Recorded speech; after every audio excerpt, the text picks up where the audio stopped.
So Thor is the first Thor movie ever made in history, and it is the fourth movie of the standalone Marvel Phase 1 movie. Now the character of Thor has never been done before and most difficult to make, because he is a Norse god of thunder. Now did they pull it off? Well, let's see. But the reason why he's difficult is because he's completely different from the other characters like Iron Man. Sure, the Hulk, though it has some elements that are a little difficult, but it's doable.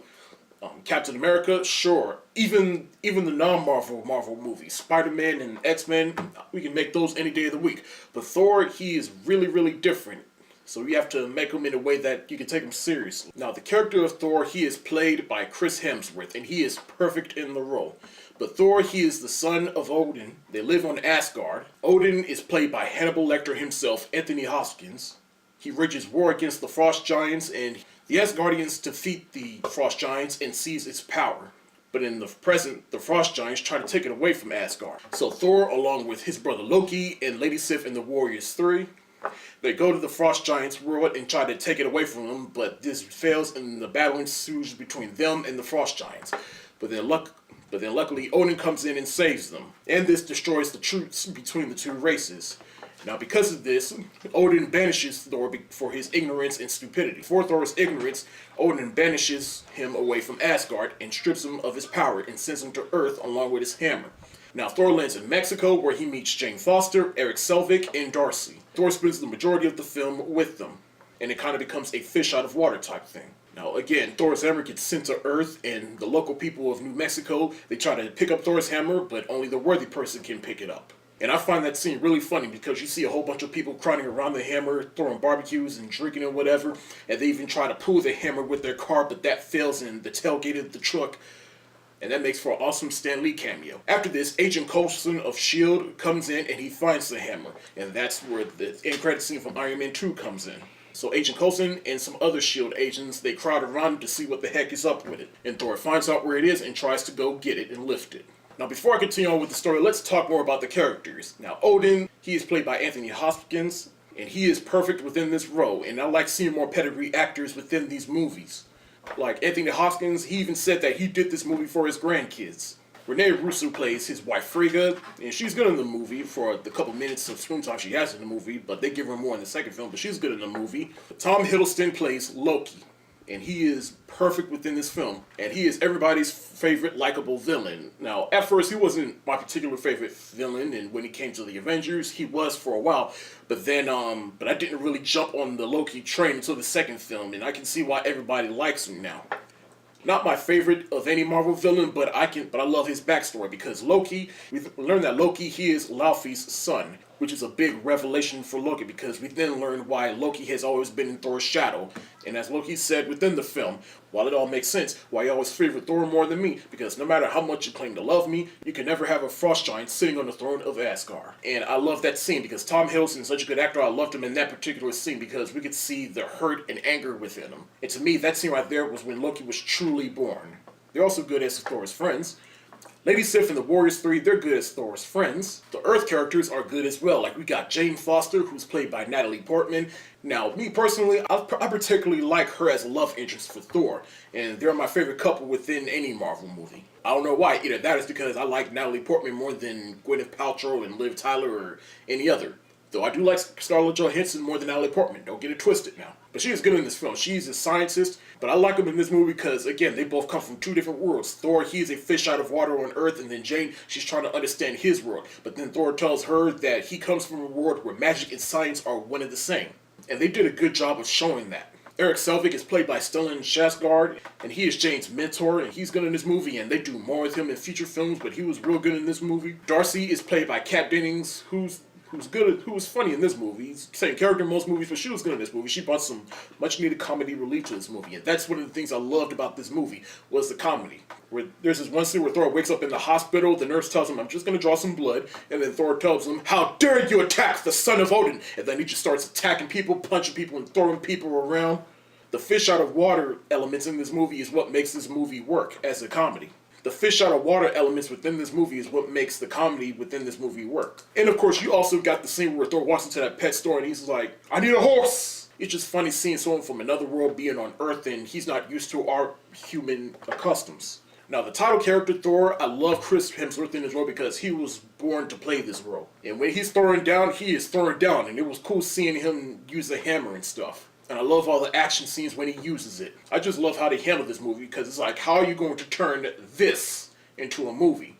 Like the helmet in particular. Thor has a helmet in the comics, but they didn't use it for this film. They only used it during the beginning of this movie, and then after that, you don't see the helmet again after that. I like because the filmmakers realized Thor's just going to look silly, so I can appreciate that they took the liberty of taking the helmet off, and the fact that they used the helmet only in the beginning of the film was just fan service. Now back to the story. Thor goes to get his hammer, and I love that particular scene because S.H.I.E.L.D. is crowded around it, and it was just cool seeing him just taking out S.H.I.E.L.D. soldiers left and right.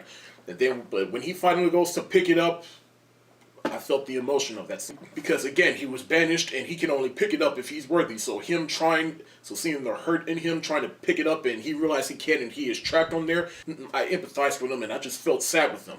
But also during the scene while the S.H.I.E.L.D. agents are attacking him, we also get to see Hawkeye for the first time, played by Jeremy Renner. I like that they threw that in there. But after Thor tries to lift the hammer up, Agent Coulson is interrogating him, and then Loki comes down and he tells him and lies to him that his father is dead. And Thor realized that he can't go home anymore and he's stuck on Earth forever. And then Loki makes himself king after Odin falls into Odin's sleep. And so Loki goes to meet with Laufey and the Frost Giants. He reveals his true plan to let the Frost Giant invade Asgard and let Laufey try to kill Odin, but then he saves Odin and kills Laufey. And he uses that as an excuse to destroy the Odinheim with the Bifrost Bridge, thus providing him as the worthy candidate to rule Asgard. I almost forgot to mention this, but the Gatekeeper in this movie is Hamdon, and he's played by Idris Elba. Now, Idris Elba, he's good in this movie, and I like that they gave him more in the second film. But in this particular film, I just wasn't feeling it, and it's nothing against the actor that plays Hamdon, and it's nothing against the character. It's just the fact that, look, y'all know I'm more for diversity within these movies. But if you're going to get someone with the acting caliber of Idris Elba, you better utilize him. And the fact that they just use him as a side character is like, I feel like they wasted him. Otherwise, Idris Elba was good in the film. Long story short, Lady Sif and the Warriors 3, they go to Earth to try to find Thor and bring him back to Asgard, and they tell him that Loki lied to him and that his father is still alive. Loki finds out about this and sends a destroyer down to Earth to kill them. The Warriors, they try to destroy the destroyer, but they fail, and so Thor tries to reason with them and offers him as a sacrifice and to apologize to Loki for everything. But the destroyer strikes him, nearly killing Thor. But this right here, this is my favorite part of this scene right here, is when Thor tries to sacrifice himself. And that makes him worthy to the hammer, so the hammer comes back to him, and it gives him back all his power, and then he just destroys the destroyer. I like that particular scene because ultimately this story is a redemption story. We get to see Thor go from an arrogant prince or whatever to someone who actually cares and becomes a great leader. I love a good redemption story, and I like this particular redemption story. And when Thor finally gets the hammer back, it's the coolest thing ever. And I was just cheering for him, and it was a good redemption for Thor.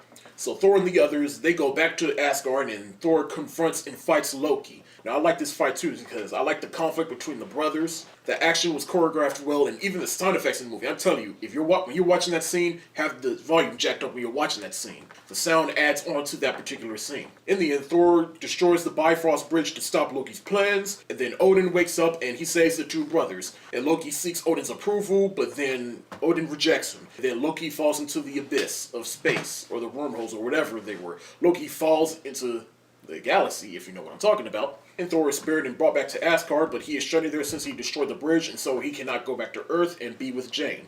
But Thor makes amends with Odin, admitting that he's not ready to rule Asgard yet. And then Jane and the others are still on Earth, searching for the gateway to Thor. And Thor is still on Asgard, hoping that Jane is looking for him. Now, post-credit scene time. Now, we see Eric Selvig, he has been taking his shield and meets Nick Fury. Now, I love this in-credit scene too as well. Nick Fury opens up a briefcase that has a mysterious cube with unlimited power. And we all know what that is, the Tesseract. And he asks Eric to help him unlock it so that they can get some unlimited power. Then we also see in the mirror, we see Loki. He is controlling Selvig to agree, and he does. In the end, Thor was a great redemption story that I personally liked more than the first Iron Man. The character was great. I guess my only gripe with the movie is that we didn't get to really see much Thor doing his Thor things with the hammer and stuff. Now granted, we do get more of that in the second Thor movie, as well as the Avengers. But the brilliance of this movie made up for it though. And major props to Kenneth Branagh, because Kenneth Branagh, he's more of a director that's into Shakespearean stuff and sort of Sandals type stuff. So how is he going to do this? Well, that's all Thor is. It's kind of more Shakespearean stuff and brother conflict and family conflict, exile, betrayal, blood feud. That's all Thor really is. Thor is, in a sense, kind of like Shakespearean stuff. So Kenneth Branagh was a perfect person to do this, and major props to him for bringing Thor to the big screen in a way that we could all take it seriously. Which makes it interesting, and he made these gods relatable to us people. Thor was a great film to introduce the character of Thor and introduce him into the Marvel Cinematic Universe and introduce him to people who have never heard of Thor before. And it was a great origin story to a great character. Thor is my absolute favorite standalone movie of the Phase 1 Marvel movies. And that's why I am going to give Thor an A++. That's it for the day. You like what you see, subscribe to this channel, subscribe to my other channel. The links are in the description below. And be sure to follow me on Facebook, Twitter, and Tumblr, and Instagram. And be sure to check out my website. Peace.